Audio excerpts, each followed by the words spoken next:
Hello viewers. So మనకి IAC conduct చేసిన Telangana state SI constable free mega grand test లో బయాలజీకి సంబంధించి క్వశ్చన్స్ ని ఈ క్లాస్ లో మనం డిస్కస్ చేద్దాం. So the question number 1.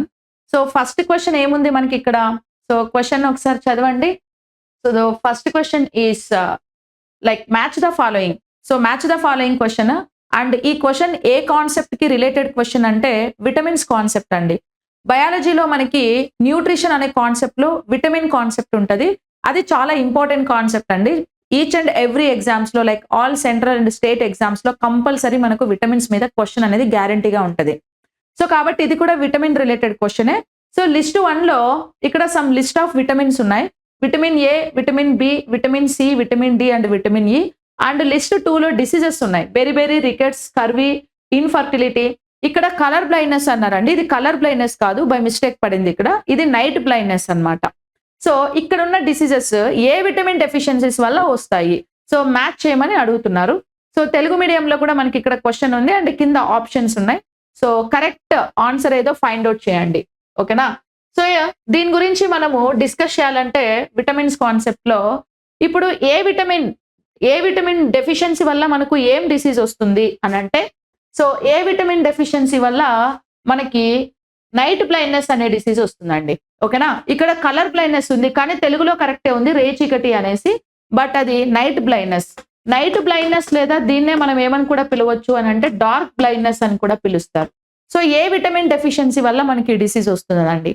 ఇంకా ఏ విటమిన్ సైంటిఫిక్ నేమ్ ఏంటంటే రెటినాల్ అని చెప్పుకుంటాం. యాంటీ జిరాప్థాల్మియా విటమిన్ అని కూడా పిలుస్తాం. సో బాడీలో ఎప్పుడైతే ఏ విటమిన్ డెఫిషియన్సీ ఉంటుందో మనకు నిక్టోలోపియా అనే ఒక డిసీజ్ వస్తుందండి. యాక్చువల్లీ నిక్టోలోపియా అంటే ఏంటి అంటే, నిక్టోలోపియా అన్నా కూడా డార్క్ బ్లైండ్నెస్ లేదా నైట్ బ్లైండ్నెస్ అనేసి మనం పిలుస్తాం. అయితే ఈ నిక్టోలోపియా అనే వర్డ్ వచ్చేసి మెడికల్ టర్మ్ అన్నమాట. Night blindness or dark blindness అనేది ఇంగ్లీష్ లో పిలుస్తాం. రేచీకటి అంటే తెలుగులో పిలుస్తాం. సో ఇదే కాకుండా జిరాప్థాల్మియా అని ఇంకో డిసీజ్ కూడా వస్తుందండి. జిరాప్థాల్మియా అంటే ఏంటంటే డ్రై ఐస్ అని పిలుస్తాం. ఓకేనా? ఈ 2 డిసీజెస్ ఏ విటమిన్ డెఫిషియన్సీ వల్ల వస్తాయి. సో కాబట్టి we can go for option 5. So 5 అనేది మనకు దీనికి కరెక్ట్ మ్యాచ్ అవుతుంది. Okay. And vitamin B1 deficiency వల్ల బెరీ అనే డిసీజ్ ఎక్కువగా వస్తూ ఉంటుందండి. B1 విటమిన్ సైంటిఫిక్ నేమ్ ఏంటంటే, సో థైమిన్ విటమిన్ అనేసి మనం పిలుస్తాం. B1 విటమిన్ సైంటిఫిక్ నేమ్ వచ్చేసి థైమిన్ విటమిన్. దీన్నే యాంటీ బెరీ విటమిన్ అని కూడా పిలుస్తారు. సో బేసిక్ గా B1 విటమిన్ డెఫిషియన్సీ వల్ల మనకు వచ్చే డిసీజ్ ఏంటి అని అంటే బెరీ. ఈ బెరీ అనే డిసీజే తెలుసా? విటమిన్స్ ని who is the father of vitamins అంటే హాప్కిన్స్ అని పిలుస్తాం కదా. హాప్కిన్స్ విటమిన్స్ ని ఎందుకు కనిపెట్టారు, ఎలా కనిపెట్టారు అంటే, ఈ బెరీ డిసీజ్ 1912 ఆ టైంలో బాగా స్ప్రెడ్ అవుతూ ఉంది. సో దేని వల్ల ఈ డిసీజ్ బాగా స్ప్రెడ్ అవుతుంది అని రీసెర్చ్ చేస్తూ ఉంటే వాళ్ళు ఈ బెరీ అనే disease due to some micro organisms వల్ల కాదు, మనం తినే ఫుడ్ లోని కార్బోహైడ్రేట్, ప్రోటీన్, ఫ్యాట్స్ తో పాటు ఇంకా ఏదో సమ్ న్యూట్రిషన్ డెఫిషియన్సీ ఉంది. ఆ న్యూట్రిషన్ డెఫిషియన్సీ వల్ల ఈ డిసీజ్ వస్తుంది అని కనిపెట్టారు. ఆ న్యూట్రిషన్స్ కి ఫంక్ అనే సైంటిస్ట్ వచ్చేసి విటమిన్స్ అని కూడా పేరు పెట్టారు. యాక్చువల్లీ ఈ డిసీజ్ వల్లే మనకు విటమిన్స్ కాన్సెప్టే వచ్చింది. సో కాబట్టి B1 విటమిన్ లేదా థైమిన్ డెఫిషియన్సీ వల్ల మనకి బెరీ అనే డిసీజ్ వస్తుందండి. ఇంకా పోతే సి విటమిన్ వల్ల స్కర్వీ వస్తుంది. స్కర్వీ అంటే దీన్నే బ్లీడింగ్ గమ్స్ అని కూడా పిలుస్తారు. అంటే చిగుళ్ళు వాచి రక్తస్రావం జరగడం. ఇది ఒక టీత్ ఇన్ఫెక్షన్ అన్నమాట. ఓకేనా? అందుకే సి విటమిన్ ని యాంటీ స్కర్వీ విటమిన్ అని కూడా పిలుస్తారు. Actual scientific name of C vitamin is ascorbic acid అని కూడా పిలుస్తారు. తర్వాత vitamin D. So D vitamin deficiency వల్ల ఏ డిసీజ్ వస్తుంది మనకి అంటే రికెట్స్ అనే డిసీజ్ వస్తుందండి. ఈ రికెట్స్ మోస్ట్లీ మనం చిన్న పిల్లల్లో ఎక్కువగా అబ్జర్వ్ చేస్తూ ఉంటాం. సో ఏంటి రికెట్స్ అంటే, డి విటమిన్ డెఫిషియన్సీ వల్ల బోన్స్ అన్ని కూడా వీక్ అయిపోయి లెగ్స్ లో స్ట్రైట్ గా ఉండే బోన్స్ 2 ఏమైపోతాయంటే ఇలా బెండ్ అయిపోతాయి అన్నమాట. సో బెండ్ అయిపోవడం వల్ల చిన్నపిల్లల్లో లెగ్స్ అనేవి ఇలా బెండ్ అయిపోయినట్టు కనపడతాయి. సో ఇలా బెండ్ ఎందుకు అయినాయి అని అంటే వాళ్ళ లెగ్ లోపల ఉన్న బోనే బెండ్ అయిపోయింది. బోన్ ఎందుకు బెండ్ అవుతుంది అని అంటే లైక్ డి విటమిన్ డెఫిషియన్సీ వల్ల బెండ్ అయిపోతుంది అనమాట. So that is like rickets. ఇదే డిసీజ్ అడల్ట్స్ లో కూడా వస్తుందండి, పెద్దవాళ్ళల్లో. ఒకవేళ అడల్ట్స్ లో వస్తే దాన్ని మనం ఆస్టియోమలేషియా అనేసి పిలుస్తారు. అంటే కాన్సెప్ట్ అయితే సేమ్, ఇద్దరిలో కూడా చేసేది బోన్ వీక్నెస్. కాకపోతే చిన్నపిల్లల్లో వస్తే రికెట్స్ అని, పెద్దవాళ్ళలో వస్తే ఆస్టియోమలేషియా అని వేరే పేర్లతో పిలుస్తారు అంతే. ఓకేనా? నెక్స్ట్, ఈ విటమిన్ డెఫిషియన్సీ వల్ల మనకు ఇన్ఫర్టిలిటీ వస్తుందండి. ఇన్ఫర్టిలిటీనే మనం ఏమంటామంటే స్టెరిలిటీ అని పిలుస్తాం. సో ఏంటి ఇన్ఫర్టిలిటీ లేదా స్టెరిలిటీ అంటే, బాడీలో రిప్రొడక్టివ్ సిస్టమ్ కి సంబంధించిన ఆర్గాన్స్ కానీ హార్మోన్స్ కానీ ఇంప్రాపర్ ఫంక్షన్ గా ఉంటే దాన్ని మనం ఇన్ఫర్టిలిటీ అనేసి పిలుస్తారు. సో ఇప్పుడు ఫర్ ఎగ్జాంపుల్ ఈ రిప్రొడక్టివ్ హార్మోన్స్ ఏవైతే ఉన్నాయో మేల్లో అయితే టెస్టోస్టెరాన్ హార్మోన్, ఫీమేల్లో అయితే ఈస్ట్రోజన్ ప్రొజెస్టెరాన్ హార్మోన్స్ ఇవి ఉంటాయి కదా. ఈ హార్మోన్స్ ఏంటంటే అప్పుడప్పుడు ఇంబ్యాలెన్స్ అవుతూ ఉంటాయి. ఎప్పుడైతే హార్మోన్స్ ఇంబ్యాలెన్స్ అవుతూ ఉంటాయో ఆ పర్టికులర్ టైంలో ఏమవుతుందంటే మేల్ హార్మోన్స్ ఫీమేల్లో రిలీజ్ అయిపోవడం, ఫీమేల్ హార్మోన్స్ మేల్లో రిలీజ్ అవుతాయి. ఇప్పుడు ఫీమేల్ హార్మోన్ మేల్లో రిలీజ్ అయితే మేల్స్ లో ఫీమేల్ క్యారెక్టర్స్ ని మనం చూస్తూ ఉంటాం. అదే మేల్ హార్మోన్ ఫీమేల్లో రిలీజ్ అయినా ఫీమేల్ క్యారెక్టర్స్ ని చూస్తూ ఉంటాం. అట్లేంటంటే ఇంబ్యాలెన్స్ అవుతాయి. ఈ హార్మోనల్ ఇంబ్యాలెన్స్ అనేది మనకు ఆ సర్టెన్ ఏజ్ వచ్చినాక జరగదు. మనం పుట్టక ముందే సో ఎప్పుడైతే స్పర్మ్ ఎగ్ ఫర్టిలైజేషన్ ప్రాసెస్ లో ఇన్వాల్వ్ అయ్యి జేగోట్ ని ఫామ్ చేస్తాయో సో అప్పుడే హార్మోన్స్ కూడా ఇంబ్యాలెన్స్ అవుతాయి అన్నమాట. సో దానివల్ల ఇప్పుడు కొంతమందిలో పిల్లలు పుట్టకపోవడం, లేకపోతే పుట్టుకతోనే కొంతమంది పిల్లలకి హ్యాండిక్యాప్డ్ గా పుట్టడం, బాడీలో ఆర్గాన్స్ డెవలప్మెంట్ సరిగా లేకపోవడం, ఇలాంటి విషయాలన్నీ. ఓకే, స్పర్మ్స్ మెచ్యూరిటీ లేకపోవడం, ఎగ్స్ మెచ్యూరిటీ లేకపోవడం. సో ఇలాంటి సిమ్టమ్స్ అన్ని ఎవరిలో అయితే అబ్జర్వ్ చేస్తామో దాన్ని మనం ఫర్టిలిటీ అని పిలుస్తాం. ఓకే, లేదా స్టెరిలిటీ అని పిలుస్తాం. అది ఈ విటమిన్ డెఫిషియన్సీ వల్ల వస్తుంది. ఈ విటమిన్ సైంటిఫిక్ నేమ్ ని మనం టోకోఫెరాల్ అని కూడా పిలుస్తారండి. దాన్నే యాంటీ స్టెరిలిటీ విటమిన్ అని కూడా పిలుస్తూ ఉంటాం. సో కాబట్టి ఈవెన్ బ్యూటీ విటమిన్ కూడా ఇదే. సో కాబట్టి మనకు కరెక్ట్ ఆన్సర్ ఏమవుతుంది ఇక్కడ? ఏమవుతుంది? ఫస్ట్ దానికి 5 కదా. విటమిన్ ఏ అంటే night blindness, so 5 is correct. B1 అంటే బెరిబెరీ 1, సి అంటే scurvy 3, vitamin D 4 infertility, vitamin E 5. So vitamin E వల్ల ఇన్ఫర్టిలిటీ, 4 వల్ల rickets. So rickets and infertility. 5, 1, 3, 2, 4 is the correct answer. So 5, 1, 3, 2, 4 అనేది మనకు option 2 లో ఉంది కదా. So option 2 is the right answer for this question. Okay, yes. So we can go for second question. Next question 51. So 51 question ఒకసారి చదవండి. Which of the following gases are at high concentration the photosynthesis of plants is greatly reduced? So oxides of carbon, oxides of nitrogen, oxides of sulphur and oxides of chlorine. క్రింది వాణిలో ఏ వాయువు అత్యధిక గాఢతలతో ఉన్నప్పుడు మొక్కలు జరిపే కిరణజన్య సంయోగక్రియ బాగా తగ్గిపోతుంది? కార్బన్ యొక్క ఆక్సైడ్లు, నైట్రోజన్ యొక్క ఆక్సైడ్లు, సల్ఫర్ యొక్క ఆక్సైడ్లు, క్లోరిన్ యొక్క ఆక్సైడ్లు. ఇక్కడ ఆప్షన్స్ ఉన్నాయి. యాక్చువల్లీ ఈ క్వశ్చన్ చాలా ఈజీ అండి. మనకి ఫోటోసింథసిస్ మీద కొంచెం నాలెడ్జ్ ఉంటే కనుక మనకి ఈ క్వశ్చన్ కి ఆన్సర్ ని ఈజీగా ఫైండ్ అవుట్ చేయొచ్చు. యాక్చువల్లీ ఫోటోసింథసిస్ ప్రాసెస్ అనేది ప్లాంట్స్ లో మనకి ఎలా జరుగుతుంది? సో ఈక్వేషన్ గుర్తుందా? ఫోటోసింథసిస్ ఈక్వేషన్ ఏంటి? 6CO2 plus 12H2O. 6CO2 plus 12H2O. So gives rise C6H12O6 plus 6O2 and 6H2O.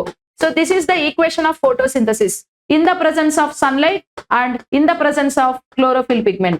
So sunlight and chlorophyll pigment సమక్షంలో మనకి ప్లాంట్స్ లో ఫోటోసింథసిస్ అనేది జరుగుతుంది. మీకు ఇక్కడ ప్లాంట్స్ లో మనకు కంపల్సరీ ఉండాల్సిన సబ్స్టాన్సెస్ ఏంటివి అంటే carbon dioxide, water, sunlight, chlorophyll. ఈ 4 పక్కా ఉండాలండి. ఈ 4గిట్లో ఏది లేకపోయినా కూడా మనకి ఫోటోసింథసిస్ అనేది ప్రాపర్ గా జరగదు. సో ఇప్పుడు ఈ ఫోటోసింథసిస్ లో మనకి ఎన్వైరన్మెంట్ లో ఏ గ్యాస్ అనేది తక్కువగా ఉంటే, ఐ మీన్ ఏ రూపంలో ఉంటే ఫోటోసింథసిస్ అనేది తక్కువైపోతుంది అన్నారు కదా. సో ఇప్పుడు మనకి సల్ఫర్ కి ఫోటోసింథసిస్ కి సో ఏంటి సంబంధం? ఓకే, సల్ఫర్ ఫోటోసింథసిస్ కి అవసరం లేదు. ఎందుకంటే మోస్ట్లీ మనకు సల్ఫర్ అనే ఎలిమెంట్ మ్యాక్రో ఎలిమెంటే. కాకపోతే సల్ఫర్ అనేది స్టొమాటో ఫార్మేషన్ లో, రూట్ గ్రోత్ లో, ఇలాంటి కొన్ని విషయాలలో ఇంపార్టెంట్ కీ రోల్ ప్లే చేస్తుంది. కానీ ఫోటోసింథసిస్ జరగాలంటే, ఈ ఈక్వేషన్ జరగాలంటే mainly carbon dioxide, water, sunlight, chlorophyll ఉంటే సరిపోతుంది కదా. ఇక్కడ ఫస్ట్ ఆప్షన్ లో మనకు ఆక్సైడ్స్ ఆఫ్ కార్బన్ ఉంది కదా. సో ఎప్పుడైతే కార్బన్ అనేది ఆక్సైడ్ ఫామ్ లోకి మారిపోతుందో, అంటే ఇప్పుడు మనకు కార్బన్ డైఆక్సైడ్ అంటే కార్బన్ డైఆక్సైడ్ లో కార్బన్ ప్లస్ ఆక్సిజన్ 2 ఆటమ్స్ ఉంటాయి అన్నమాట. సో మనకి ఎన్వైరన్మెంట్ లో ఇవి 2 ఈ ఆటమ్స్ కార్బన్, ఆక్సిజన్ ఎప్పుడైతే ఆక్సైడ్స్ ఫామ్ లోకి మారుతుందో, అంటే కార్బన్ ఆటమ్ సపరేట్ గా, ఆక్సిజన్ ఆటమ్ సపరేట్ గా, అంటే ఆక్సైడ్స్ అంటే ఆక్సిజన్ మీద O- ఇలా ఆక్సైడ్స్ అయాన్ ఫార్మేషన్ లో ఉంటది. ఎప్పుడైతే అయాన్ ఫార్మేషన్ లో ఉంటుందో అప్పుడు మనకి ఏమవుతుందంటే కార్బన్ డైఆక్సైడ్ డెఫిషియన్సీ అనేది వస్తుంది. సో ఎప్పుడైనా సరే కార్బన్ డైఆక్సైడ్ అనేది గ్యాస్ ఫామ్ లోనే ఉండాలండి. సో సాలిడ్ ఫామ్ లోను, లేకపోతే అయానిక్ స్టేట్ లో కూడా ఉండకూడదు. అయానిక్ స్టేట్ లో ఉన్న కార్బన్ డైఆక్సైడ్ అనేది ప్రాపర్ గా ప్లాంట్స్ అబ్జార్బ్ చేసుకోలేవు. ఈవెన్ సాలిడ్ స్టేట్ లో ఉన్న తీసుకోలేవు. ఇప్పుడు కార్బన్ డైఆక్సైడ్ సాలిడ్ స్టేట్ లో ఉండడం అంటే ఏంటి? ఇప్పుడు మంచు అనేది ఫామ్ అవుతుంది కదా, స్నోఫాల్ అనేది సాలిడ్ CO2, దాన్ని డ్రై ఐస్ అని కూడా పిలుస్తాం. అంటే మంచు ఎక్కువగా పడుతూ ఉన్న ఏరియాస్ లో కూడా ఫోటోసింథసిస్ జరగదు. ఎందుకంటే గ్యాస్ ఫామ్ లో ఉండాల్సిన కార్బన్ డైఆక్సైడ్ అంతా కూడా సాలిడ్ ఫామ్ లోకి మారిపోయింది కాబట్టి.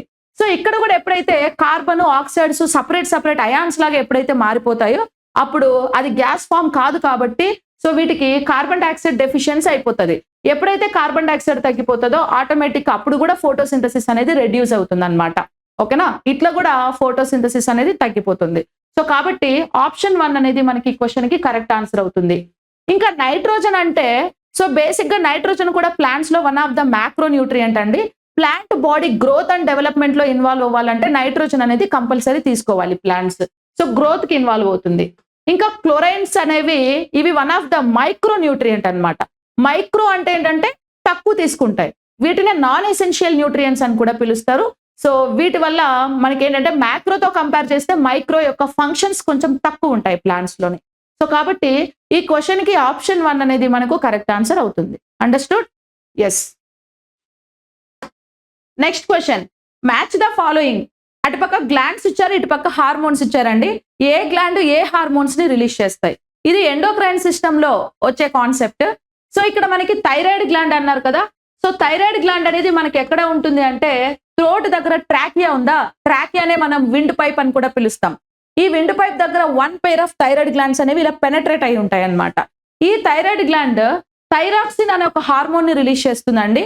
సో థైరాక్సిన్ హార్మోన్ ఇంబ్యాలెన్సెస్ చాలా మందిలో మనం అబ్జర్వ్ చేస్తూ ఉంటాం. ఒకవేళ థైరాక్సిన్ హార్మోన్ ఎక్కువ రిలీజ్ అయిపోతే గ్రేవ్స్ అనే డిసీజ్ వస్తుంది.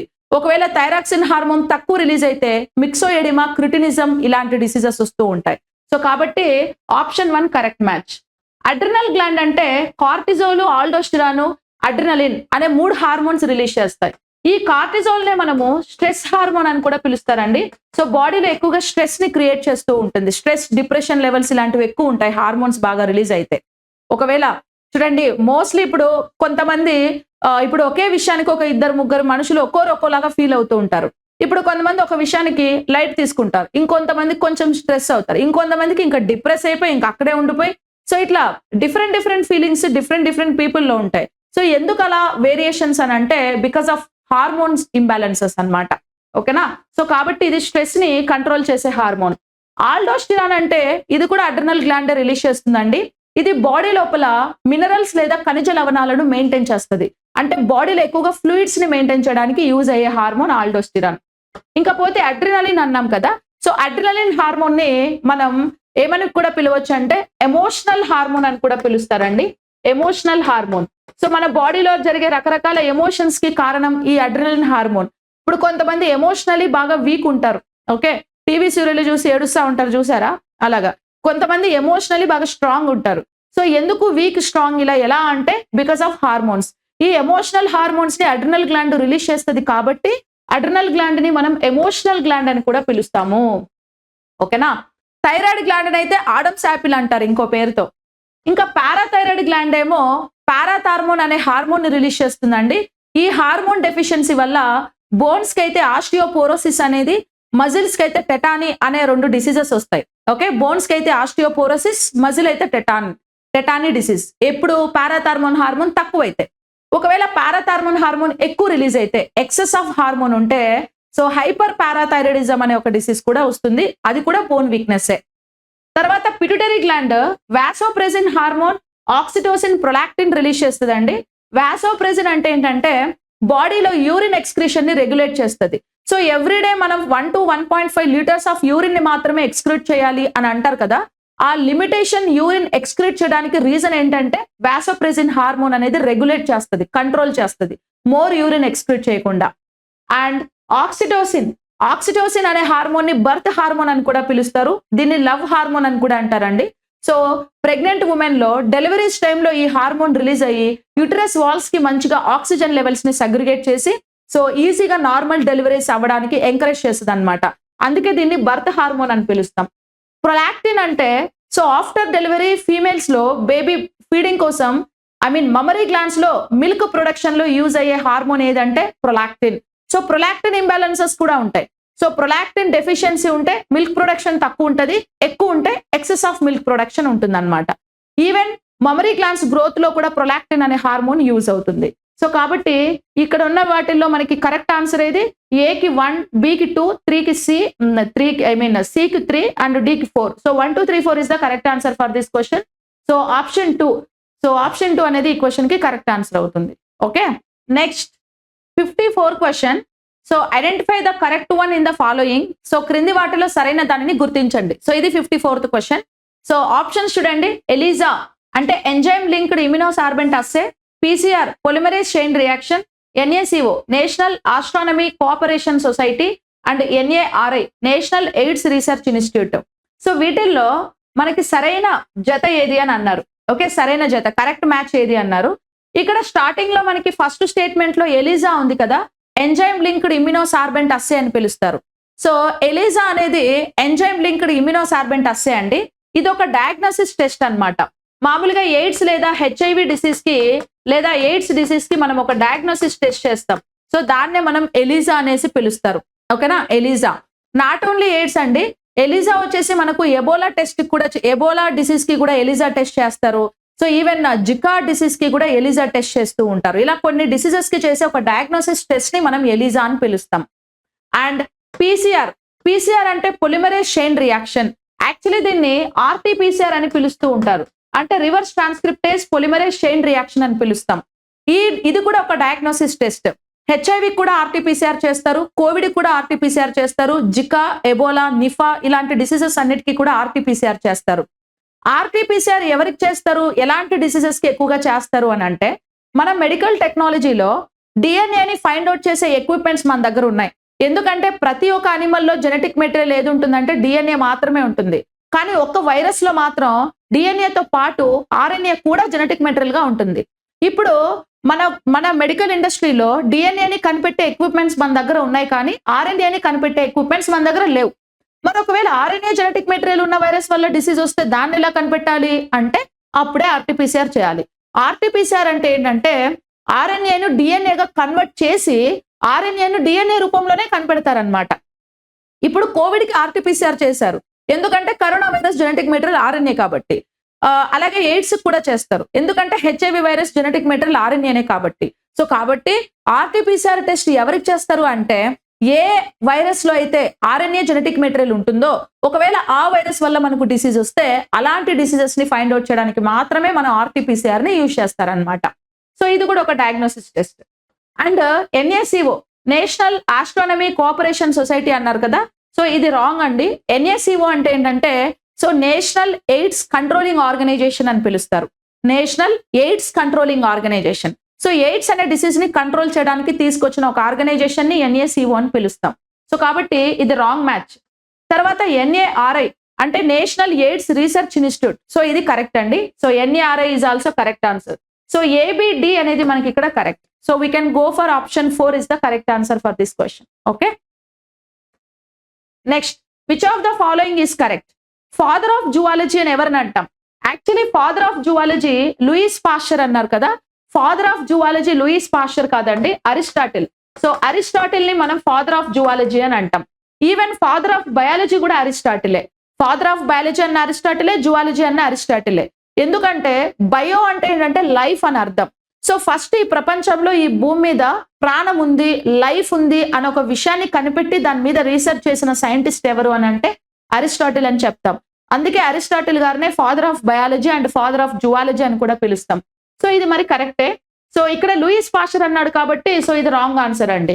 ఓకేనా, ఫాదర్ ఆఫ్ జువాలజీ ఎవరు? అరిస్టాటిలే. And father of microbiology, father of microbiology Robert Hooke అన్నారు కదా, కాదండి, Antony van Leeuwenhoek. So Antony van Leeuwenhoek ని ఫాదర్ ఆఫ్ మైక్రోబయాలజీ అనేసి మనం పిలుస్తాం. ఓకేనా, యాంటోనీ వాన్ లీవెన్హక్ ని ఫాదర్ ఆఫ్ మైక్రోబయాలజీ అని అంటాం. Actually Antony van Leeuwenhoek the first time single lens microscope ని కనిపెట్టారు. ఆయన కనిపెట్టిన మైక్రోస్కోప్ కింద ఆయన చూసిన ఫస్ట్ మైక్రో ఆర్గానిజం ఏదంటే ఒక బ్యాక్టీరియాని ఐడెంటిఫై చేశారు. సో అప్పటి నుంచి ఆయనని మనం ఫాదర్ ఆఫ్ మైక్రోబయాలజీ అని కూడా చెప్తూ ఉంటాం. సో కాబట్టి ఇది కూడా ఇన్కరెక్ట్ అండి. ఇంకా option 3 is correct, father of biology Aristotle. ఇంకా the term biology coined by Lamarck అన్నారు. సో బయాలజీ అనే వర్డ్ ని కనిపెట్టింది ఎవరు అంటే లామార్క్ అనే సైంటిస్ట్. యాక్చువల్లీ బయాలజీ అనేది గ్రీక్ వర్డ్ అండి, అది గ్రీక్ వర్డ్. బయాలజీ వచ్చేసి గ్రీక్ వర్డ్, బట్ లామార్క్ వచ్చేసి ఫ్రెంచ్ సైంటిస్ట్ అనమాట. ఈయన ఫ్రెంచ్ సైంటిస్ట్. సో ఫ్రెంచ్ లో మనకి ఈ ఫ్రెంచ్ సైంటిస్ట్ అయిన లామార్క్ గ్రీక్ వర్డ్ అయిన బయాలజీ అనే వర్డ్ ని మనకు కనిపెట్టారనమాట. సో కాబట్టి ఇది కూడా కరెక్ట్ ఆన్సర్ అవుతుంది. సో ఓన్లీ సిడి అనేది కరెక్ట్ ఆన్సర్ అండి, ఏ బి రెండు కూడా incorrect statements. Okay, next, the sequence of stages in which urine is formed in the human kidney. So మానవ మూత్రపిండంలో మూత్రం ఏర్పడే దశల క్రమం, మూత్రం అనేది ఎలా ఏర్పడుతుంది? సో ఎవ్రీడే మనం 1 to 1.5 లీటర్స్ ఆఫ్ యూరిన్ ని మనం కిడ్నీస్ త్రూ బయటకి ఎక్స్క్రీట్ చేస్తూ ఉంటాం, రైట్? సో ఆ యూరిన్ అనేది ఎలా ఫార్మేషన్ జరుగుతుంది అంటే, so glomerular filtration and selective reabsorption and tubular secretion అన్నారు కదా, తెలుగులో గుచ్చాగాలనం, వరణాత్మక పునఃశోషణం అంటే నాళికా స్రావం. యాక్చువల్లీ ఎక్స్క్రీషన్ అనేది మనకు 3 steps లో జరిగిపోతుందండి. ఏంటా 3 steps అని అంటే గ్లోమెరులార్ ఫిల్ట్రేషన్ అంటాం. ఈ గ్లోమెరులార్ ఫిల్ట్రేషన్ అంటే ఏంటంటే ఇది నెఫ్రాన్స్ లో జరిగే బ్లడ్ ఫిల్టర్ అన్నమాట. సో ఫిల్ట్రేషన్ జరిగిన తర్వాత రీఅబ్జార్ప్షన్ జరుగుతుంది. సో రీఅబ్జార్ప్షన్ డైలీ మనకు ఎంత యూరిన్ రీఅబ్జార్ప్షన్ అవుతుందంటే 173.5 లీటర్స్ ఆఫ్ యూరిన్ అనేది డైలీ రీఅబ్జార్ప్షన్ లో ఇన్వాల్వ్ అవుతుంది. రీఅబ్జార్ప్షన్ లో ఇన్వాల్వ్ అయిన తర్వాత 1 to 1.5 లీటర్స్ ఆఫ్ యూరిన్ ని మనము ఎక్స్క్రీట్ చేస్తాం అన్నమాట. ఓకేనా, ఎక్స్క్రీషన్ అని పిలుస్తాం. సో ఈ 3 steps లో యూరిన్ ఫిల్టర్ అయిపోతుంది. గ్లోమెరులార్ ఫిల్ట్రేషన్ ఒకటి, రీఅబ్జార్ప్షన్ ఒకటి, ఎక్స్క్రీషన్ ఒకటి. ఓకేనా, 3 steps లోనే యూరిన్ అనేది ఫామ్ అవుతుంది. కాబట్టి ఆప్షన్ 1 అనేది మనకి క్వశ్చన్ కి కరెక్ట్ ఆన్సర్ అన్నమాట. ఓకేనా, so we can go for next question. Next question 59. The way air flows into different parts of the respiratory system during inhalation in human. మానవునిలో ఉచ్ఛ్వాసం జరిగేటప్పుడు శ్వాస వ్యవస్థలోని వివిధ భాగాల్లోకి వాయువు ప్రవేశించే మార్గం ఈ క్రింది వాటిలో పేర్కొనుము. సో ఇక్కడ ఆప్షన్స్ వచ్చేసి మనకు నాస్ట్రిల్స్, అల్వియోలి అండ్ నాస్ట్రిల్స్ అన్నారు. ఫారింగ్స్, ట్రాకియా, అల్వియోలి, నాస్ట్రిల్స్ అన్నాం. Nostrils, pharynx, trachea, alveoli and pharynx, nostrils, alveoli, trachea. So actually nostrils అంటే ఏంటంటే నాజల్ క్యావిటీ. మనకి ఇక్కడ నోస్ లో 2 holes ఉన్నాయి కదా, వీటిని నాజల్ క్యావిటీ లేదా నాస్ట్రిల్స్ అంటాం. మనం ఎయిర్ ని బ్రీత్ చేసేది నాస్ట్రిల్స్ తోనే కాబట్టి నాస్ట్రిల్స్ తోనే రెస్పిరేషన్ అనేది స్టార్ట్ అవుతుంది. సో కాబట్టి ఫస్ట్ నాస్ట్రిల్స్ అని ఎక్కడ ఉన్నాయి? ఆప్షన్ 1 లో నాస్ట్రిల్స్ ఉంది, ఆప్షన్ 2 లో కూడా 3 లో కూడా నాస్ట్రిల్స్ ఉంది. 2 లో 4 లో లేదు, డైరెక్ట్ గా ఫారింగ్స్ తో స్టార్ట్ చేశారు. ఫస్ట్ బ్లైండ్ గా 2 and 4 ఆప్షన్స్ ఎలిమినేట్ చేసేయండి. ఇంకా పోతే ఫస్ట్ ఆప్షన్ లో నాస్ట్రిల్స్ అన్నారు, మళ్ళీ థర్డ్ ఇక్కడ మళ్ళీ నాస్ట్రిల్స్ అనే మెన్షన్ చేశారు. సో మరి రెండు సేమ్ ఉన్నాయి కదా, కానీ తెలుగులో నాసికా రంధ్రాలు, వాయునాళం అని అన్నారు. అంటే వాయునాళం అంటే ఇక్కడ ట్రాకియా ఉండాల్సింది, యాక్చువల్లీ స్పెల్లింగ్ మిస్టేక్ ఉన్నట్టుంది. ఓకే, ఇక్కడ ట్రాకియా ఉండాలి. సో కాబట్టి నాస్ట్రిల్ తో స్టార్ట్ అయిన అల్వియోలిస్ అనేది ఎండ్ పార్ట్ కదండి. సో ఎండ్ పార్ట్ కాబట్టి మనకి ఇది కూడా కరెక్ట్ అయ్యే ఛాన్స్ లేదు. ఇంకా ఆప్షన్ 3 మిగిలింది కాబట్టి ఇది కరెక్ట్ ఆన్సర్ అవుతుంది. యాక్చువల్లీ మనకు రెస్పిరేషన్ అనేది నాస్ట్రిల్స్, నాజల్ క్యావిటీ నుంచి స్టార్ట్ అయ్యి తర్వాత మనకి ఫారింగ్స్, ఓకే, ఫారింగ్స్ లోపలికి వెళ్తుంది. ఫారింగ్స్ నుంచి మనకి విండ్ పైపు ట్రాకియా ఉంది కదా, సో ట్రాకియా ద్వారా బ్రాంకీస్, ఓకే, బ్రాంకీ అంటే 2 lungs లోకి 2 ట్యూబ్స్ వెళ్తాయి, వాటిని బ్రాంకీ అంటాం. అండ్ లాస్ట్ లో మనకి బ్రాంకియోలిస్ ఉంటాయి. ఈ బ్రాంకియోలిస్ చివరన వాయుగోనులు లేదా అల్వియోలిస్ ఉంటాయి. అంటే రెస్పిరేషన్ అనేది నాస్ట్రిల్స్ నుండి స్టార్ట్ అయ్యి అల్వియోలిస్ తో ఎండ్ అవుతుంది. మీరు ఎప్పుడు చూసినా కూడా సీక్వెన్స్ లో ఫస్ట్ నాస్ట్రిల్స్ ఉండాలి, లాస్ట్ లో ఎండ్ లో అల్వియోలిస్ ఉండాలి. ఓకేనా, అప్పుడప్పుడు మీకు ఏంటంటే మధ్యలో నుంచి కూడా స్టార్ట్ చేస్తారు. సో మధ్యలో నుంచి స్టార్ట్ చేస్తే అప్పుడు నాస్ట్రిల్స్ మిస్ అయిపోతాయి కదా. సో అంటే మీరు కీవర్డ్ ఏం గుర్తు పెట్టుకుంటారంటే, ఎప్పుడైనా సరే రెస్పిరేషన్ ట్రాక్ గురించి మనం చదివేటప్పుడు లాస్ట్ లో అల్వియోలిస్ అనే పార్ట్స్ లాస్ట్ లో ఉండాలి. సో ఇక్కడ అల్వియోలిస్ అనేవి లాస్ట్ లో ఓన్లీ 3 ఆప్షన్ లో మాత్రమే ఉన్నాయి కదా. సో మరి కాబట్టి ఆప్షన్ 3 అనేది క్వశ్చన్ కి కరెక్ట్ ఆన్సర్ అవుతుంది. Okay, yes. Next question, identify which of the following is incorrect. Skin disease caused by viruses such as measles and chicken pox. So skin disease caused by virus such as measles and chicken pox అన్నారు. పొంగు ఆటలమ్మ వంటివి virus వల్ల వచ్చే చర్మ వ్యాధులు. Actually పొంగు ఆటలమ్మ అంటే measles నే మనం పొంగు లేదా తట్టు అని పిలుస్తారు, చికెన్ పాక్స్ అంటే ఆటలమ్మ అని పిలుస్తారు. ఈ 2 డిసీజెస్ మనకు వైరస్ల వల్ల వస్తాయి. మీజిల్స్ ఏమో పారామిక్సో వైరస్ అనే ఒక వైరస్ వల్ల వస్తుందండి, పారామిక్సో వైరస్. చికెన్ పాక్స్ ఏమో చికెన్ పాక్స్ వారిసెల్లా అనే ఒక వైరస్ వల్ల చికెన్ పాక్స్ వస్తుంది అనమాట. సో 2 వైరస్ వల్ల వచ్చే skin infections. Actually major affected organ lungs, కానీ స్కిన్ కూడా ఎఫెక్ట్ అవుతుంది. ఎందుకంటే చర్మం మీద దద్దురులాగా పొంగులాగా చిన్న చిన్న గుల్లలు వస్తాయి కదా, అందుకని స్కిన్ కూడా ఎఫెక్ట్ అవుతుంది. సో ఇది correct statement. Leprosy is caused by fungus. Leprosy అంటే తెలుగులో దీన్నే కుష్టు అంటాము. సో కుష్టు అనేది కూడా ఒక స్కిన్ డిసీజ్ అండి. ఇది ఫంగస్ వల్ల రాదు, బ్యాక్టీరియా వల్ల వస్తుంది. సో లెప్రసీ ఏ బ్యాక్టీరియా వల్ల వస్తుంది అంటే Mycobacterium leprae. Okay, Mycobacterium leprae. Mycobacterium leprae వల్ల లెప్రసీ వస్తుంది. అది ఫంగల్ ఇన్ఫెక్షన్ కాదు. సో ఇది incorrect statement. Next, melanin deficiency causes vitiligo. Melanin లోపం వల్ల బొల్లి అనే చర్మ వ్యాధి వస్తుంది. యాక్చువల్లీ స్కిన్ లో మనకి మెలనిన్ పిగ్మెంట్ ఉంటది కదా. సో ఈ మెలనిన్ ఏం చేస్తుందంటే స్కిన్ కలర్ ని డిసైడ్ చేస్తుంది.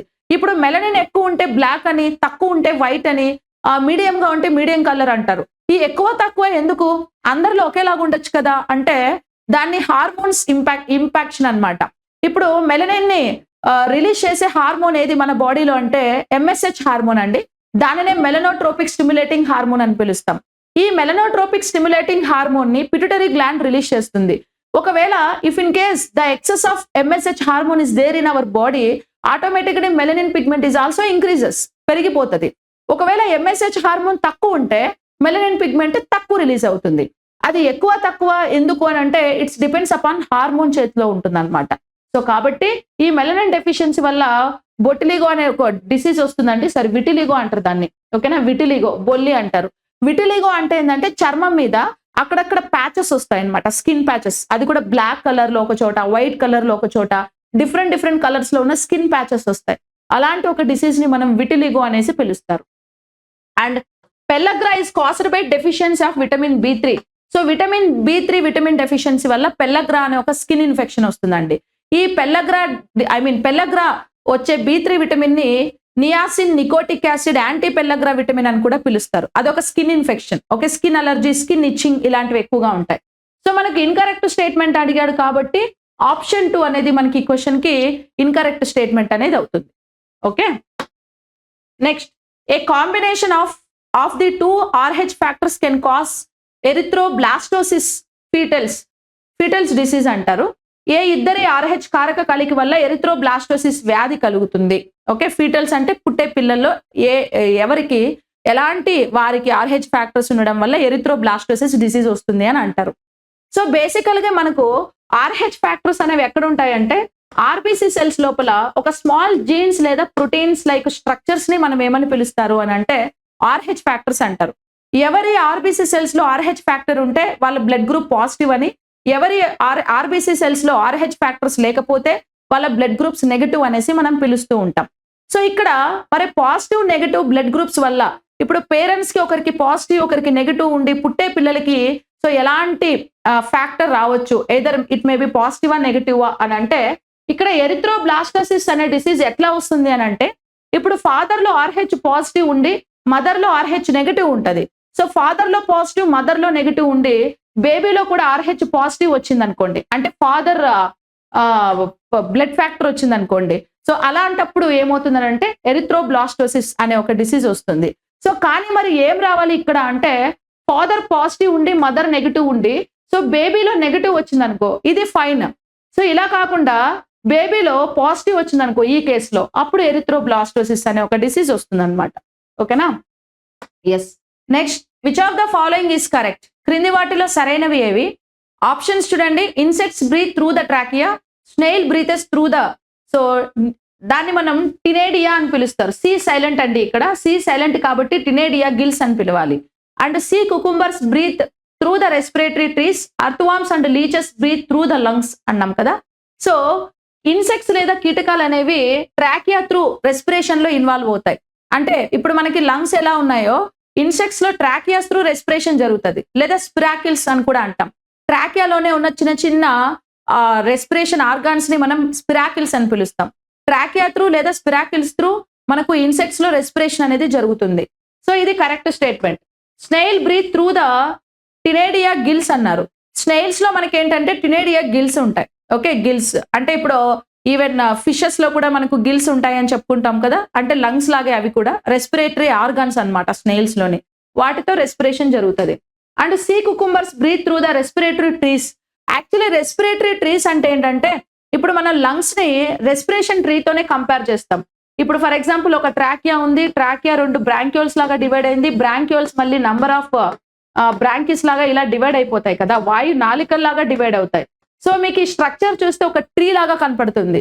సో ఎవరిలో అయితే లంగ్స్ లో మోర్ బ్రాంక్యూల్స్ ఉంటాయో, అంటే వాయు నాళికలు లేదా శ్వాస నాళికలు చాలా ఎక్కువగా ఉంటాయో, అంటే అవి బ్రాంచెస్ లాగా, ఒక ట్రీకి మనం బ్రాంచెస్ ఎలా ఉంటాయో సో అట్లా వాయు నాళికలు ఎవరిలో అయితే ఎక్కువగా ఉంటాయో వాళ్ళ లంగ్స్ ని లేదా రెస్పిరేటరీ సిస్టమ్ ని మనం ఏమైనా ఫైండ్ అవుట్ చేస్తామంటే రెస్పిరేటరీ ట్రీస్ అనేసి పిలుస్తూ ఉంటారు. సో కాబట్టి సీ కుకుంబర్స్ అనేవి ఇవి ఇకైనోడర్మేటా కేటగిరీ కిందకు వచ్చే అనిమల్స్ అండి. ఇప్పుడు స్టార్ ఫిష్ ఫైలం ఉంది కదా, స్టార్ ఫిష్ ఫైలంలోనే సీ కుకుంబర్స్, సీ లిల్లీస్ అనేవి ఒక టైప్ ఆఫ్ జంతువులు, ఒక అనిమల్స్ అన్నమాట. సముద్రాల్లో ఎక్కువగా సర్వైవ్ అవుతూ ఉంటాయి. వాటిల్లో రెస్పిరేషన్ మనకు రెస్పిరేటరీ ట్రీస్ ద్వారా జరుగుతుంది. అంటే నథింగ్ బట్ ఇలాంటి బ్రాంక్యూల్స్ అనేవి వాటికి ఎక్కువగా ఉంటాయి అన్నమాట. And earthworms and leeches breathe through lungs అన్నారు కదా, యాక్చువల్లీ అర్త్వామ్ అండ్ లీచెస్ ఈ రెండిట్లో మనకి ఏమవుతుందనంటే క్యూటానియస్ రెస్పిరేషన్ జరుగుతుంది, అంటే చర్మ శ్వాసక్రియ జరుగుతుందండి. చర్మం ద్వారా రెస్పిరేషన్ ని తీసుకుంటాయి అవి, ఓకేనా. సో ఎందుకంటే ఎప్పుడు వాటర్ లోను బురియల్లో ఉంటాయి కాబట్టి స్కిన్ చాలా వెట్గా ఉంటుంది. సో స్కిన్ త్రూ రెస్పిరేషన్ అనేది ఎర్త్వామ్ అండ్ లీచ్ లో పాసిబుల్ అవుతుంది. కానీ ఇక్కడ లంగ్స్ అన్నారు కదా, సో కాబట్టి ఇది ఇన్కరెక్ట్ స్టేట్మెంట్. సో ఓన్లీ మనకి 1, 2, 3 అనేది correct answer. So ABC is the correct answer for this question. Okay, మనకి ఇవ్వబడిన క్వశ్చన్ పేపర్లో క్వశ్చన్ నెంబర్ 64 అనేది ఫిజిక్స్ సబ్జెక్టుకు సంబంధించినటువంటి ప్రశ్న. ఈ క్వశ్చన్ను ఈటు నుండి రావడం జరిగిందండి. క్వశ్చన్ చూద్దాం. Find the right pair of the following.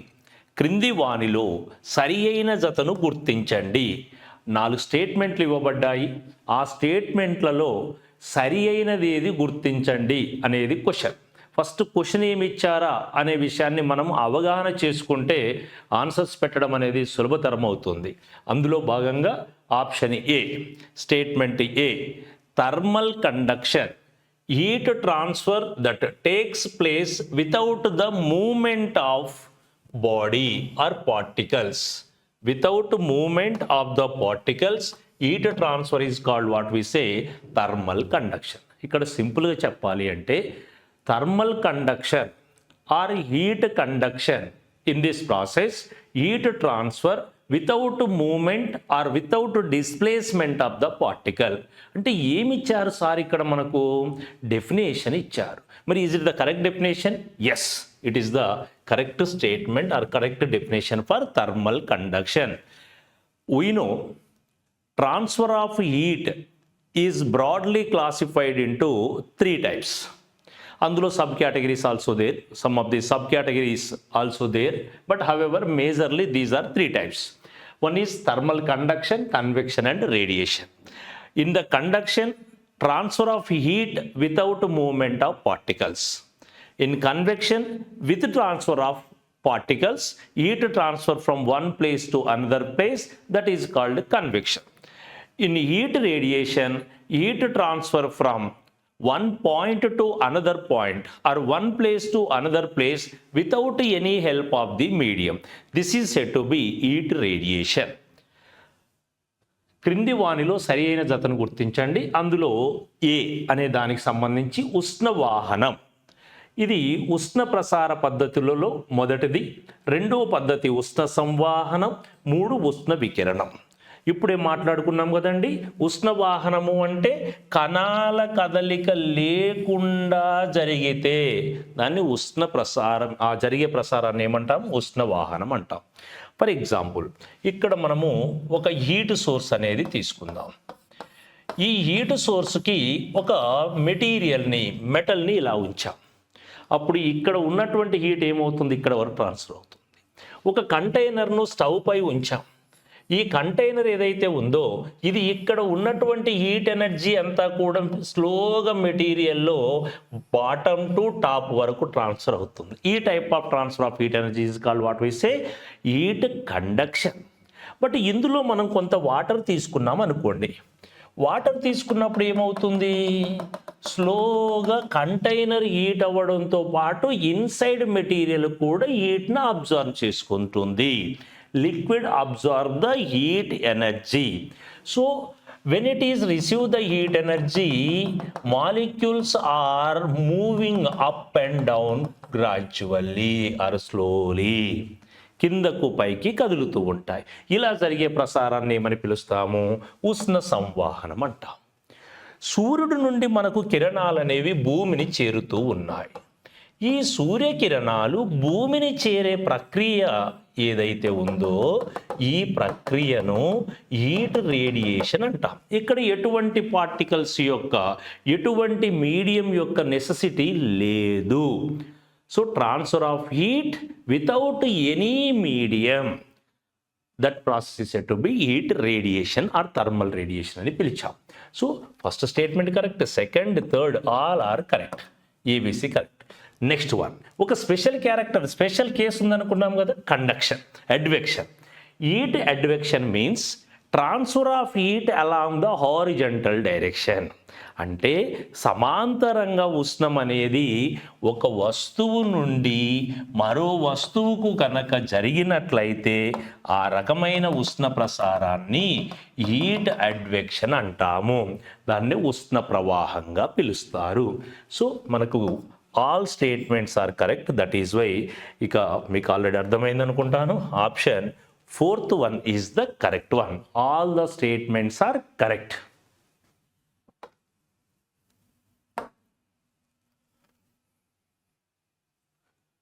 Question number 65. State the conditions when the work done is 0. క్రింది వాటిలో పని శూన్యమయ్యే సందర్భాలు ఏవి, ఎప్పుడు శూన్యమవుతాయి అంటున్నాడు. కింద వాటికి సంబంధించి కొన్ని ఆప్షన్స్ ఇచ్చారు. Option A, when the external force is 0, బాహ్య బలం శూన్యమైనప్పుడు. Option B, when the displacement is 0, స్థానభ్రంశం శూన్యమైనప్పుడు. Option C, when the angle between the external force and the displacement is perpendicular, that is theta is equal to 90 degrees. బాహ్య బలానికి స్థానభ్రంశానికి మధ్య గల కోణం 90 degrees అయినప్పుడు. Fourth statement D, when the angle between the external force and the displacement is horizontal means theta is equal to 0 degrees. బాహ్య బలానికి స్థానభ్రంశానికి మధ్య గల కోణం 0 degrees అయినప్పుడు. ఇది ఇచ్చిన క్వశ్చన్, ఇవ్వబడినటువంటి స్టేట్మెంట్స్. ఇక్కడ ఇచ్చిన అంశం ఏంటి? పని, వర్క్ ఏం కావాలంటున్నారు మనకు సారు? 0 కావాలి అన్నారు. వర్క్ అనేది 0 కావాలి. వర్క్ అనేది 0 కావాలంటే వర్క్కు సంబంధించిన ఫిజికల్ క్వాంటిటీస్ యొక్క ఇన్ఫ్లుయెన్స్ ఏంటో తెలియాల. Work formula F bar S bar cos theta. W is equal to F bar S bar cos theta. అంటే ఇందులో ఏ భౌతిక రాశులు ఉన్నాయి? 1 బలం, 2 స్థానభ్రంశం, 3 ఆ రెండింటి మధ్య గల కోణం. ఈ 3 అంశాలు ఉన్నాయి. ఇక ఇందులో బలం అనేది 0 అయితే ఈ ఫోర్స్ ఈజ్ 0 ఇంటూ సంథింగ్ 0 అంటే బలం 0 అయినప్పుడు పని 0 అయ్యింది. సెకండ్ వన్, బాహ్య బల ప్రయోగం జరిగింది. ఫర్ ఎగ్జాంపుల్ ఇది ఒక వస్తువు. ఈ వస్తువు పైన మనం కొంత బాహ్య బలాన్ని ప్రయోగించాం. ఈ బాహ్య బల ప్రయోగం జరిగినప్పటికీ ఇది ఏ మాత్రం కూడా ఆ వస్తువు ఉన్న ప్లేస్ నుండి చేంజ్ అవ్వలేదు. అంటే వస్తువు స్థానంలో మార్పు లేదు. డిస్ప్లేస్మెంట్ ఈజ్ 0 కాబట్టి వర్క్ డన్ కూడా ఏమవుతుంది? 0. So statement B is correct. Next one, when the angle between the external force and the displacement is perpendicular అంటే బలానికి స్థానభ్రంశానికి మధ్య గల కోణం theta is equal to 90 degrees అయితే కాస్ 90 0 ఇంటూ సంథింగ్ 0 అంటే ఈ 3 సందర్భాల్లో 0 అవుతుంది. ఇక 0 కాని సందర్భం ఎప్పుడు అంటే దీనికి మధ్య గల కోణం 0 అయినప్పుడు. 0 అయితే పని గరిష్టం అవుతుంది. W is equal to FS cos theta, theta is equal to 0, cos 0 is equal to 1 into something, what is that something? Fs only. So ఇక్కడ జరిగే పని గరిష్టం అవుతుంది. పని ఎప్పుడు గరిష్టం అవుతుంది అంటే 0 అయినప్పుడు. ఎప్పుడు 0 అవుతుందంటే పైన ఇవ్వబడిన 3 సందర్భాలలో 0 అవుతుందండి. సో అందుకు గాను ఇక మనకిచ్చిన ఆప్షన్లలో అత్యంత సూటబుల్ ఉన్న ఆప్షన్ ఏదండి? ABC 3 correct. So option 3 is the correct one in this. Question number 68. Which of the following not belongs to the centrifugal force? క్రింది వానిలో అపకేంద్ర బలానికి చెందనిది ఏది? చెందినది కాదు, చెందనిది అంటున్నాడు. ఫస్ట్ ఆఫ్ ఆల్ మనకి ఈ వర్డ్ తెలియాలండి. సెంట్రిఫ్యూగల్ ఫోర్స్ అని దేన్ని అంటారు? ఒకసారి మనం పదం పలుకుదాము. సెంట్రిఫ్యూగల్ ఫోర్స్ అన్నాం, అపకేంద్ర బలం అన్నాం. అసలు అపకేంద్ర బలం అని దేన్ని అంటారు అంటే, మనం ఆ పదం పలికేటప్పుడు ఒకసారి గమనించండి మీరు. ఫ్యూ అన్నప్పుడు పెదాలు 2 దూరంగా వెళ్ళిపోయాయి. Simple, need not to buy heart. So దూరంగా వెళ్ళిపోయాయి అంటే కేంద్రము నుంచి దూరంగా పోయే బలము అని అర్థం. కేంద్రం నుంచి దూరంగా పనిచేసే బలాన్ని అపకేంద్ర బలము అంటారు. అంటే ఇది ఎల్లప్పుడూ కూడా దూరంగా, కేంద్రానికి అవతలి వైపుగా, అవే ఫ్రమ్ ద సెంటర్ పనిచేస్తుంది. ఇది టువర్డ్స్ పనిచేసే బలాన్ని సెంట్రిపిటల్ అంటాం.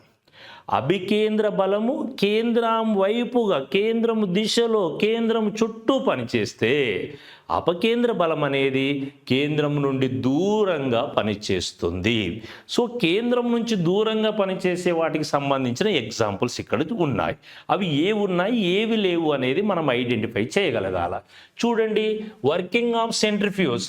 సెంట్రిఫ్యూజ్ అనే పరికరం పనిచేయడంలో దాగి ఉన్న, ఇమిడి ఉన్న బలం ఏమిటి? అపకేంద్ర బలం.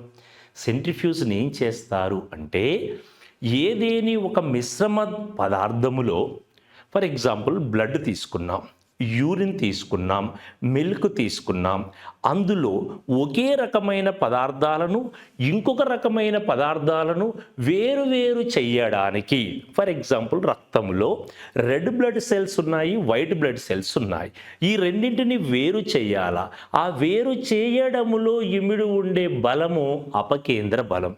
సో అపకేంద్ర బలం అనేటువంటిది సెంట్రిఫ్యూజ్ పనిచేయడంలో అంతర్గతంగా ఉంటుంది.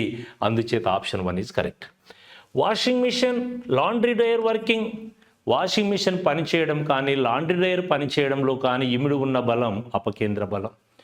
నెక్స్ట్, సెపరేట్ ద, చెప్పుకున్నాం కదండి. Separate the cream from hot milk, butter from the butter milk. వేరుపరచడంలో, వేడి పాల నుండి మీగడను, మజ్జిగ నుండి వెన్నను వేరు చేయడంలో కూడా ఇదే బలం. ఇవన్నీ దూరంగా పనిచేశాయి. ఇక్కడ చూడండి, మనకు ఒక విషయం తెలుసు. ఏమని? అపకేంద్ర బలంలో ఎప్పుడు కూడా దూరంగా వేరు చేయడం అనే వర్డ్స్ ఉండాలి. అవే ఆర్ సపరేషన్ అనే పదాలు ఉంటే that is belongs to centrifugal force. అలా కాకుండా ఇక మిగిలినవి ఏవి ఉన్నా కానీ అది దీనికి సంబంధించింది కాదు. ఇప్పుడు మనకి ఇచ్చిన క్వశ్చన్ ఏంటి? కానిదేది అన్నాడు, నాట్ బిలాంగ్స్ టు అన్నాడు. ఇప్పుడు ఉన్న స్టేట్మెంట్సే 4. 4 3 మనకు దీనికి సంబంధించినవన్నీ తెలుసు. కాబట్టి 4వది ఏంటో మనకు తెలియకపోయినా మన ఆన్సర్ ఏమవుతుంది? అదే అవుతుంది.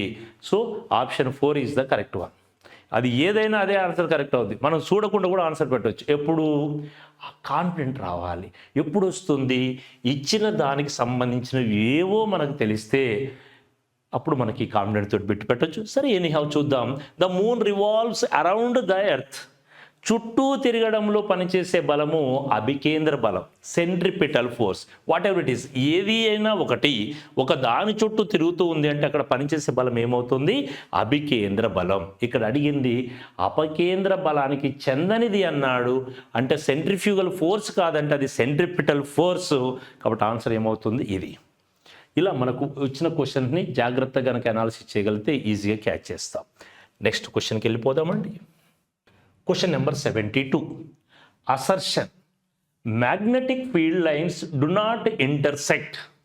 ప్రతిపాదన. అయస్కాంత బలరేఖలు ఖండించుకోవు. Yes, the statement of A is correct. A అనేది ప్రతిపాదన, అసర్షన్ ఏదైతే ఉందో అది అయస్కాంత బలరేఖలు ఎప్పుడు కూడా ఖండించుకోవడం సాధ్యపడదు. Statement correct. Magnetic field lines do not intersect with each other. Second one, reason. The magnetic field at the point of intersection has a different directions. It is impossible. కారణం, ఖండన బిందువు వద్ద అయస్కాంత క్షేత్రము వేరు దిశలు కలిగి ఉండును. ఇది అసాధ్యము. ఇక్కడ గమనించినట్లయితే ఇది ఒక మ్యాగ్నెట్ అనుకుందాం, bar magnet. Every magnet has 2 poles. ప్రతి దండయస్కాంతము, ప్రతి అయస్కాంతము కూడా ఖచ్చితంగా 2 ధ్రువాలు కలిగి ఉంటుంది. ఫర్ ఎగ్జాంపుల్, ఇప్పుడు ఇక్కడ దీనికి సంబంధించి magnetic lines of forces always from north to south in outwards. అయస్కాంతం బయట అయస్కాంత బలరేఖ దిశ నార్త్ నుండి సౌత్ వైపుగా ఉంటుంది.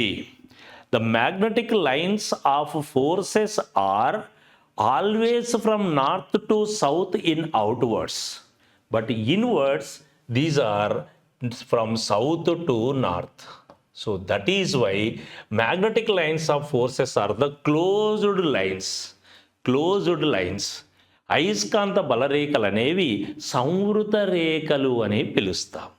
ఇప్పుడు ఇక్కడ ఒకవేళ మనకి ఇది ఇటు సైడ్ ఉంది, ఇప్పుడు ఇక్కడనే ఇంకొకటి ఉందనుకోండి, అది ఏమవుతుంది, ఇటువైపు కోయిన్సైడ్. ఇది ఇటువైపు ఉంది, దీనికి డైరెక్షన్ ఎటు సైడ్ ఉంటుందండి, ఇటువైపు ఉంటుంది.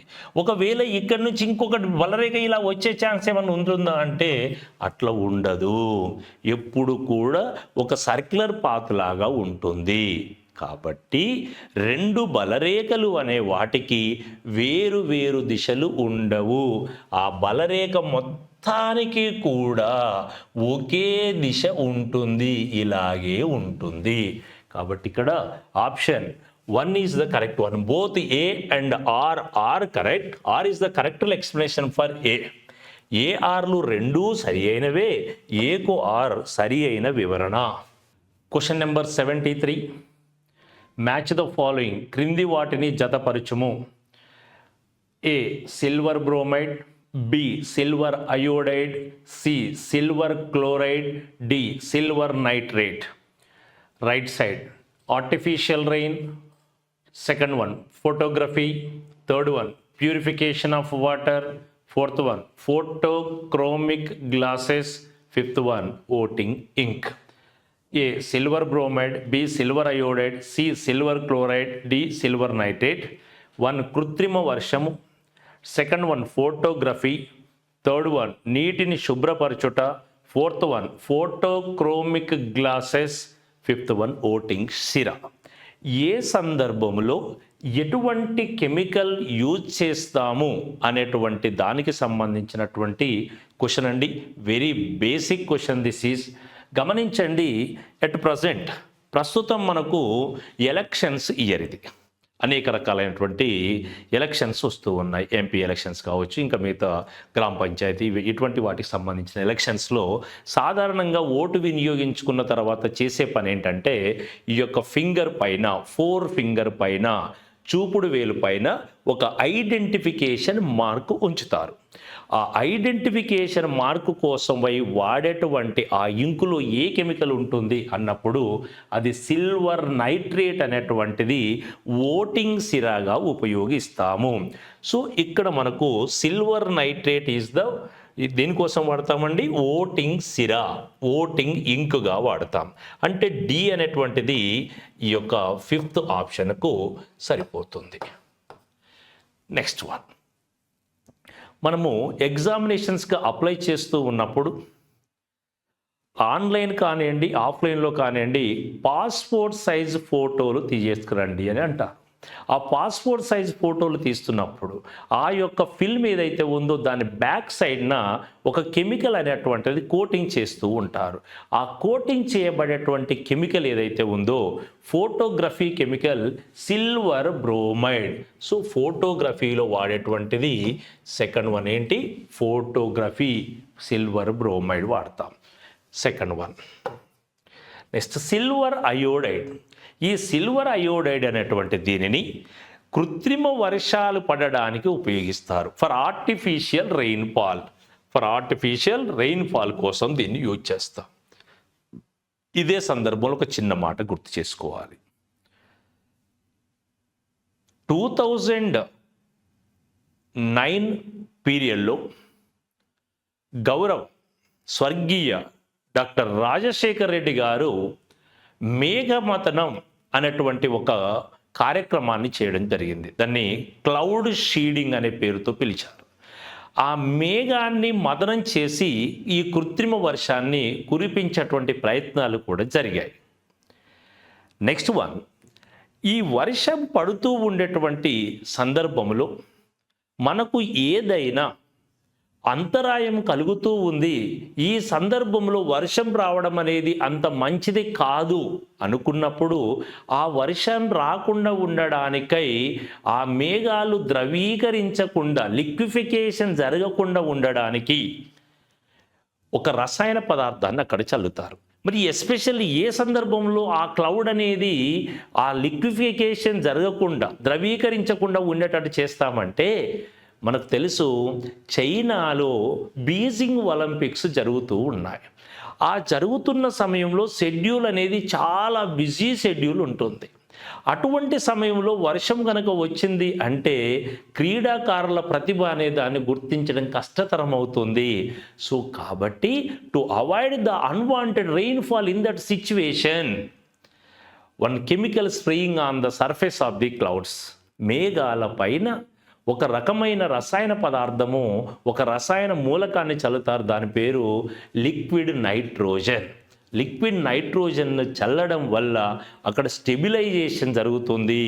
సో అందువల్ల అక్కడ వర్షం పడకుండా చూడవచ్చు. అది దానికి సంబంధించింది. Silver chloride, it is used in the ఫోటోక్రోమిక్ glasses. దీన్ని ఫోటోక్రోమిక్ గ్లాసెస్లో యూజ్ చేస్తారు. రైట్, మనకు కావాల్సిన ఆప్షన్ ఒకసారి చెక్ చేసుకుందాం. 2145 అనే ఆప్షన్ కావాల్సి ఉంది.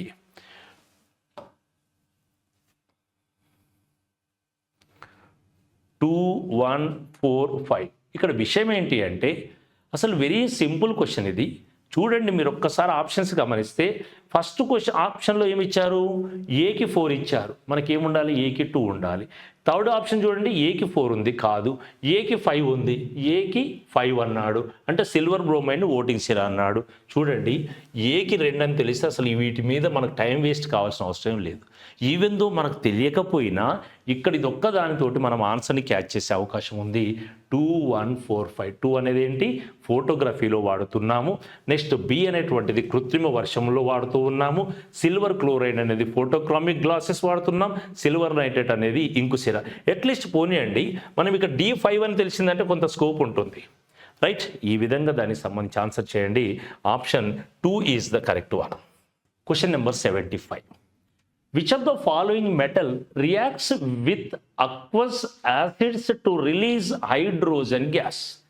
క్రింది వానిలో ఏ లోహము సజల ఆమ్లాలతోనూ చర్య జరిపి హైడ్రోజన్ వాయువును విడుదల చేయును? ఆప్షన్ ఏ వెండి, ఆప్షన్ బి గోల్డ్ బంగారం, option C platinum, option D sodium. First one silver వెండి, సెకండ్ వన్ గోల్డ్ బంగారం, third platinum, fourth one is sodium. ఇక్కడ ఎగ్జామినర్ ఒక చిన్న విషయం మీద క్వశ్చన్ ఫ్రేమ్ చేశారు. ఏంటండి అంటే ఇందులో చర్య జరిపే లక్షణం దేనికి ఉంది, చర్య జరపని లక్షణం దేనికి ఉందని ఒక్క చిన్న విషయం కనుక మనకు స్ట్రైక్ అవుతే ఆన్సర్ని చాలా సునాయాసంగా ఈజీగా పెట్టవచ్చు. ఎలా అంటే చూడండి, బంగారాన్ని ఒంటి మీద వేసుకుంటే ఎన్ని రోజుల పాటు వేసి ఉన్నా దాని యొక్క మెరుపుదనము తగ్గదండి. ఎందుకు తగ్గదు అంటే it's reactant nature is very less. అది సాధారణంగా చర్య జరపదు. నెక్స్ట్ గోల్డ్ అనేటువంటి దానికి రియాక్టెంట్ నేచర్ లేదు. ప్లాటినం కూడా అంతే కదండి, సిల్వర్ కూడా అంతే కదండి. అంత ఈజీగా చర్య జరుపుతుందా? జరపదు. సో ఇక్కడ చర్య జరపనివేంటో మనకు తెలిసింది. అక్కడ సార్ ఏమడిగారు మనల్ని, క్రింది వానిలో ఏ లోహము సజల HClతో చర్య జరుపుతుంది అన్నాడు. సజల అంటే వాటర్తో ఉన్నటువంటి దానితో చర్య జరిపేది. నీటితోనూ గాలితోనూ అత్యంత వేగంగా చర్య జరిపేటువంటి ఎలిమెంట్ ఏదండి? Sodium. It rapidly reacts with both water and air. Moisture ఉన్నప్పుడు, ఎయిర్ ఉన్నప్పుడు ఇది ర్యాపిడ్గా రియాక్షన్ జరుగుతుంది. నీకు ఇంత నేచర్ ఉంది, ఎటువంటి రియాక్టెంట్ నేచర్ ఉంది అని చెప్పేసి దీన్ని తీసుకెళ్ళి ఎక్కడ స్టోర్ చేస్తారు? కిరోసిన్ ఆయిల్లో స్టోర్ చేయడం జరుగుతుంది. సో కిరోసిన్లో భద్రపరిచే లోహం ఏది లేదా మూలకం ఏది అంటాడండి. బిట్టు చాలా ఇంపార్టెంట్ అండి ఇది. అది సోడియం. దీంతో రియాక్ట్ అయిన తర్వాత ఏ వాయువు రిలీజ్ చేయాలంటున్నారు సారు? H2 వాయువును రిలీజ్ చేయాలి.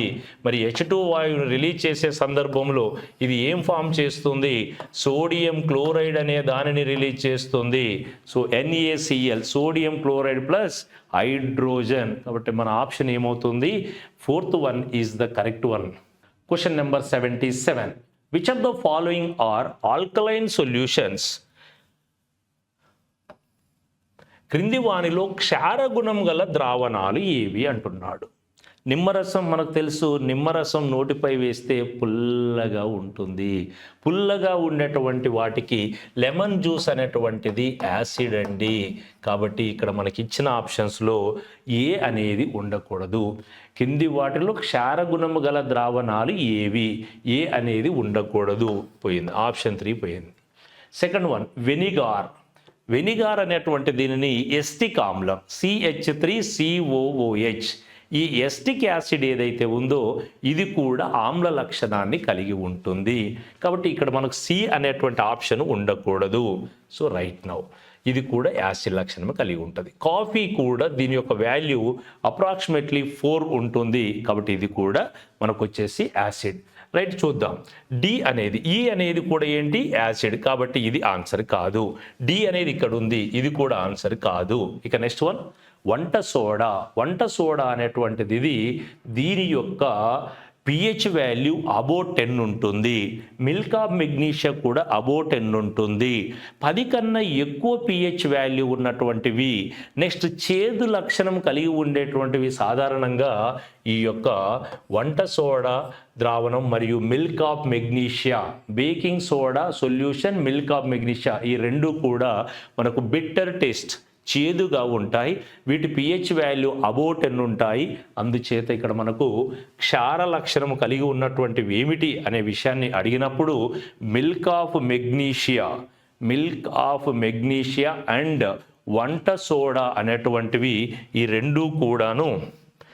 రెండు కూడాను మనకి ఇక్కడ ఏం కలిగి ఉన్నాయండి?